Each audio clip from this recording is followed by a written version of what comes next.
ఇప్పుడు మనం ముందుగా వేయించుకున్న ఉప్మా రవ్వలోనికి మనం గ్రైండ్ చేసుకున్న పటిక పౌడర్ని కప్పున్నర వరకు వేసుకోవాలి. అలాగే హాఫ్ టీ స్పూన్ ఇలాచీ పౌడర్ వేసుకుని మొత్తం అంతా కలుపుకోవాలి. ఇప్పుడు దీనిలో గోరువెచ్చని పాలను కొద్ది కొద్దిగా వేసుకుంటూ కలుపుకోవాలి. ఫైనల్గా వేయించుకున్న జీడిపప్పు కిస్మిస్ వేసుకుని మనకు నచ్చిన సైజులో లడ్డూలు చుట్టుకోవాలి.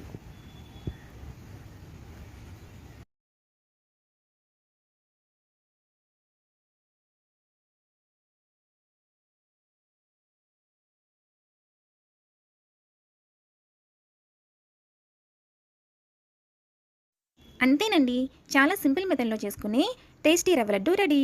మీకు ఈ వీడియో నచ్చినట్లయితే లైక్ చేయండి, షేర్ చేయండి, మా ఛానల్ని సబ్స్క్రైబ్ చేసుకోండి. Thank you.